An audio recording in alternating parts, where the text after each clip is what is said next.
నిలుస్తాడో, నా వాక్యమందు ఎవడైతే నిలుస్తాడో వాడు నిజముగా దేవుని శిష్యుడు అనబడతాడు.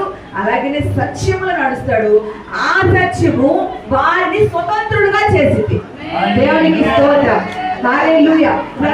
స్వతంత్రం అంటే మరి ఏంటంటే, స్వతంత్రం ఎందుకు వచ్చిందంటే బానిసత్వం నుండి బయటికి రావడం వల్ల మనం స్వతంత్రం అయ్యామంటారు. ఇలాగే బానిసత్వంలోకి వెళ్ళిపోతారు బబులోను రాజ్యంలోనికి. ఎవరు? దానియేలు, షడ్రకు, మేషకు. దేవునికి స్తోత్రం. వారు ఎన్ని సంవత్సరాలు? 400 సంవత్సరాలు బానిసత్వంలోనే ఉంటారు. అయినా సరే దేవుని వాక్కు చేత వారు కట్టబడతారు. దేవునికి స్తోత్రం.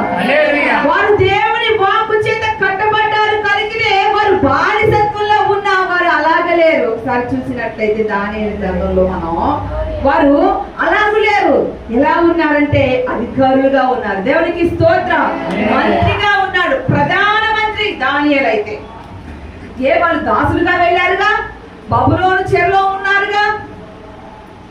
వారు ఇశ్రాయేలీయులందరూ మంచిగా దేవుడు విడిపించి వారి కానాను దేశానికి నడిపించాక ఇగో వారు దేవుని మరిచి తిరిగిన వారిగా ఉండి మరలా పాపం అనే కాడి కిందకి వెళ్ళిపోతారు అనమాట.